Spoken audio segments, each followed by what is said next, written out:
Bienvenidas y bienvenidos a esta emisión de la Cátedra Madero. Este es un especial sobre la consulta popular y para hablar de ello tenemos con nosotros al consejero presidente del INE, el doctor Lorenzo Córdoba. Muchísimas gracias por acompañarnos, doctor. Al contrario, siempre un gusto estar con ustedes. Muchísimas gracias y bueno, comencemos sin más. Adelante. Perfecto.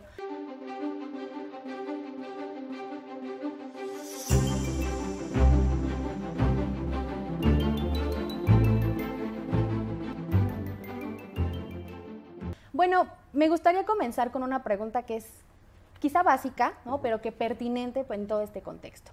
¿Podría explicarnos qué es una consulta popular? Sí, claro. Una consulta popular es un mecanismo de los así llamados de democracia directa. Es decir, de estos mecanismos que son complementarios a la que se conoce como democracia representativa, es decir, aquella forma de gobierno en la cual los ciudadanos eligen a quienes van a tomar las decisiones y por lo tanto no participan de manera directa, sino mediada a través de sus representantes en los procesos de toma de estas decisiones que se conocen como decisiones políticas o decisiones que nos obligan a todas y a todos los que integramos una sociedad. La consulta popular es un mecanismo de democracia directa, es decir, desde este punto de vista, aunque tiene similitudes en el sentido de que el 1 de agosto lo que vamos a ver es esperamos millones y millones de ciudadanas y ciudadanos acudiendo a centros de votación para emitir su opinión respecto del tema que se va a consultar, y se asemeja mucho a lo que vimos el 6 de junio, cuando millones y millones de ciudadanas y ciudadanos iban a las urnas para elegir a sus representantes. Es decir, el procedimiento es muy parecido, pero el propósito es distinto. Porque en este caso, insisto, al ser un mecanismo de democracia directa, implica que las y los ciudadanos participan directamente, es decir, de manera inmediata, en el proceso de toma de decisiones. No es que estén pasándole la estafeta a sus representantes para que estos en distintos ámbitos, la Cámara de Diputados, el Senado, los congresos locales, la Asamblea Legislativa, en fin, sean quienes decidan por todos los demás, sino que todos participamos directamente en el proceso de toma de decisión. Por eso, normalmente, aunque hay muchos mecanismos de democracia directa, la consulta, que tiene muchas variantes, plebiscitos, referéndums, ¿no? Y que en México tienen este nombre, así se estableció en la Constitución, consulta popular, como uno de los derechos de las y los ciudadanos en el artículo 35 de la Constitución, tiene el propósito de que quienes formamos parte del cuerpo político, quienes integramos el así llamado pueblo, podamos expresarnos directamente sobre un tema de gran relevancia. Ha habido históricamente plebiscitos o referéndums o consultas, como las quieras llamar, que tienen sin duda variedades, pero son parte de un mismo género, mecanismos de democracia directa que en algunos países fueron importantísimos. Pienso, por ejemplo, en los referéndums en los años 70 en Italia, cuando el pueblo italiano decidió si se aprobaba o no, si se autorizaba o no el divorcio. Bueno, puede parecer un poco tardío, pero ahí tienen al Vaticano, no era poca cosa. O si se permitía o no el aborto.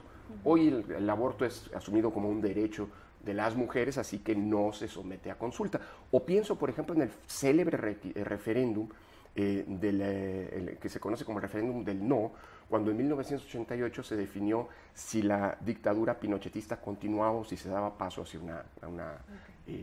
hacia una república democrática. Entonces, esos son mecanismos que no se dejan a una asamblea, sino que se consultan directamente al pueblo. Termino diciéndote, estos no son mecanismos, y es importante que lo tengamos presente, sustitutivos, aunque algunos así lo quisieran, de la democracia representativa, es decir, los congresos, los parlamentos, en donde nuestros representantes discuten, debaten, se nutren de opiniones desde la academia, en fin, informadas para poder tomar decisiones, siguen siendo indispensables. Las nuestras son y seguirán siendo, por su propia característica, democracias representativas, pero son útiles estos mecanismos complementarios a la democracia representativa de democracia directa como la consulta, ¿no? Ok, y bueno, justamente adentrándonos ya a este ejercicio que se va a llevar a cabo el 1 de agosto, ¿qué es lo que se va a consultar? Y sobre todo, ¿cuáles son las razones para llevar a cabo esta consulta? Bueno, es una buena pregunta porque sobre la pregunta se ha discutido mucho a lo largo del último año. Creo que vale la pena, para contestarte, hacer una breve historia, una breve recapitulación de cómo llegamos a que va a ser el primer ejercicio a nivel federal de una consulta popular. Ha habido otros ejercicios, pero han sido ejercicios o bien realizados en el ámbito local, pienso, por ejemplo, esto que ya cobró carta de naturalización en la Ciudad de México, que son las consultas sobre presupuesto participativo, es decir, los vecinos participamos para poder definir en qué se va a gastar una parte del presupuesto de nuestras alcaldías. O bien algunas consultas, por ejemplo, sobre transporte público en Guadalajara, en fin, a nivel local ha habido varias.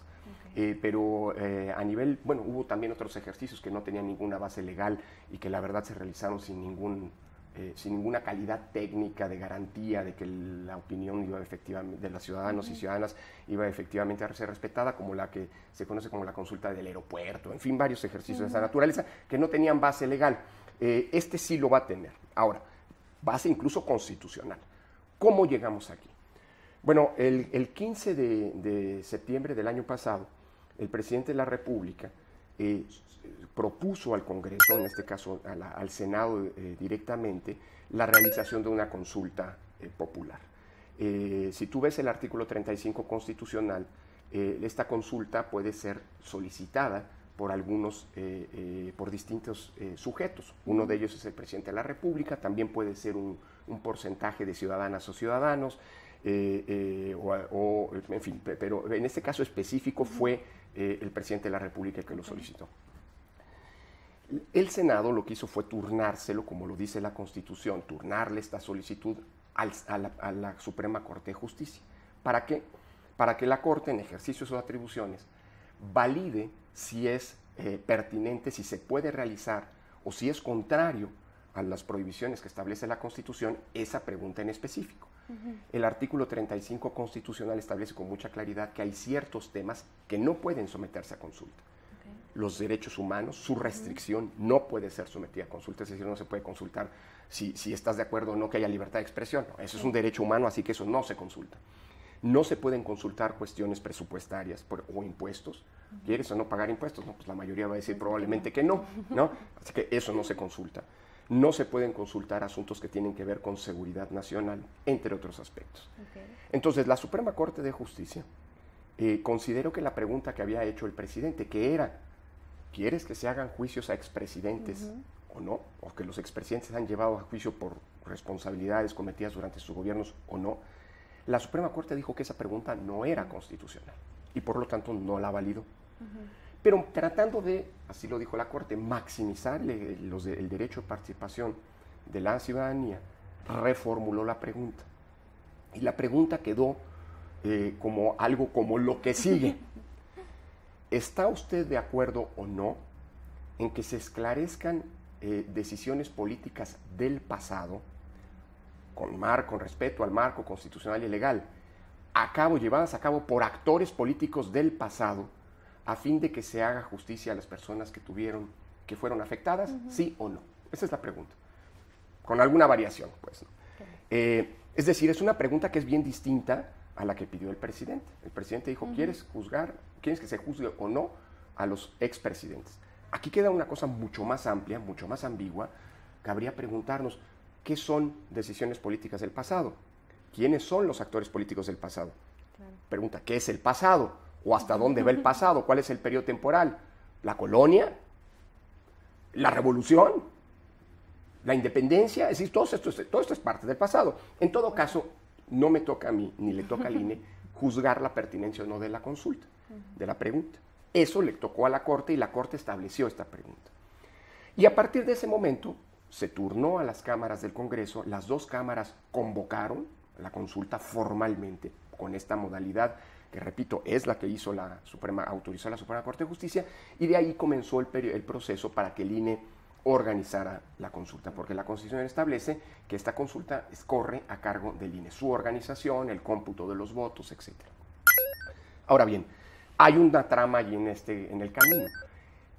Evidentemente, cuando el presidente de la República solicitó la consulta, el INE ya le había presentado a la Secretaría de Hacienda el proyecto de presupuesto para el año 2021.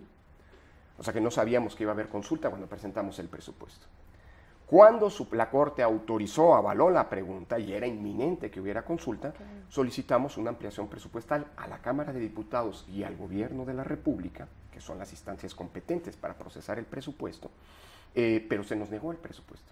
O sea, la Cámara de Diputados no nos dijo, no le damos nada, Además nos aplicó un recorte importante al presupuesto este año como institución. Y esto implicó que nosotros, por un lado, entráramos a una conversación con la Secretaría de Hacienda para que se nos generaran esos recursos, porque no estaba presupuestado. Y paralelamente que fuéramos ante la Suprema Corte de Justicia a interponer una controversia constitucional para decirle, oye, Corte, tú avalaste la pregunta, pero no tenemos dinero, no nos lo han dado, ¿qué hacemos?